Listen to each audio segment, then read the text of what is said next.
আমি তো মাসি বলি এখানে আগে থেকে তোকে আমি বলে দেবো যে দেখছে মা। গাইস গুড নুন, আশা করি তোমরা সকলে খুব ভালো আছো।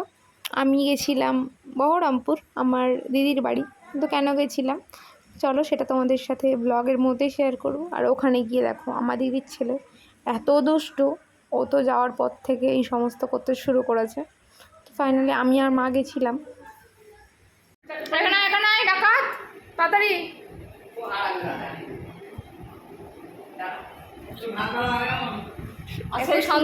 এত শান্ত নাকি? মুখটা এরকম করলি কেন? হ্যাঁ লজ্জা পেয়ে গেছে। নিচে আয়ন এক চোখ দেখাচ্ছিস কেন? চোখটা খোল।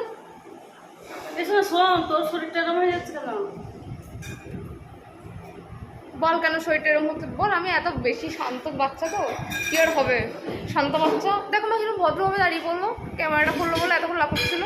তোমাদের এত দেরি হলো কেন? তুই কি হাসবি না? প্রতিজ্ঞা করেছিস হাসবি করে জানলো যেমন আসছে। শরীরটা এরকম হয়ে যাচ্ছে কেন? বল কেন শরীরটা এরকম হচ্ছে বল। আমি এত বেশি শান্ত বাচ্চা তো কি আর হবে, শান্ত বাচ্চা। দেখো না কিরকম ভদ্রভাবে দাঁড়িয়ে পড়লো, ক্যামেরাটা খুললো বলে এতক্ষণ লাভ করছিল। তোমাদের এত দেরি হলো কেন?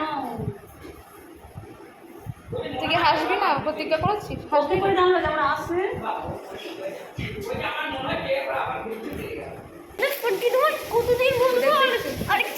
লোকজন দেখছে যে তুই আমাকে মারছিস, আমি তো মাসি বলি এখানে আগে থেকে তোকে আমি বলে দেবো যে দেখছে মা। আমি বলছি কি লোকজন দেখছে তুই আমাকে মারছিস, বলছি আগে থেকে বলছো না? আমি তাহলে আগে থেকে বললো তুই মারতে, বলছি আগে থেকে বললে আমি মারতাম, মানে আরো আগে থেকে। দেখো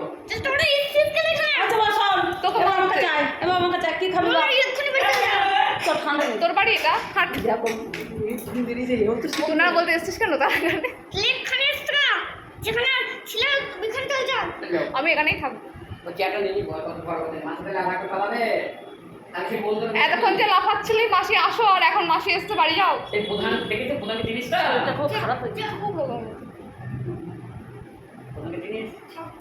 প্রধানকে বলছি আমি, দাঁড়া আমার বাপিকে বলছি তুই আমাকে মেরেছিস। বলবো ফোন করে রোহন আমাকে বলবো যে তুই মেরেছিস আমাকে।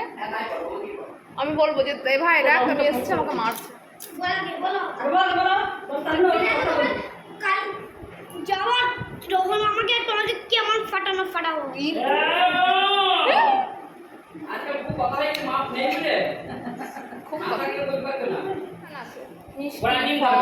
ঘোড়ার ডিম, কোল্ড ড্রিঙ্ক, মাথায় মেরে মাথা ফাটিয়ে দেবো। তো সাহস হয় কি? সন্ধ্যাবেলা একটু বেরিয়েছিলাম, আমার জিটির রিপোর্টস নেওয়ার ছিল সেই মুর্শিদাবাদ মেডিকেল কলেজে, ওখানে। তারপরে গেছিলাম একটু ফুচকা খেতে। আর এখানে দেখো দাদা বৌদির একটা এরকম স্ট্রিট ফুড আছে, খুব ভালো বানায়। তো দিদি আমাকে বলছিল চল খাওয়াবো, দেখবি। আজকের মতো এটুকুই, টাটা। বানিয়েছে, আমি ছোটো ছোটো করে নিই, পরে ভয়েস ওভার দেবো।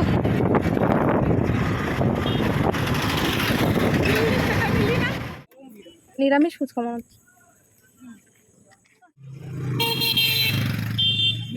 না। অয়নার জন্য কিছু নাও না।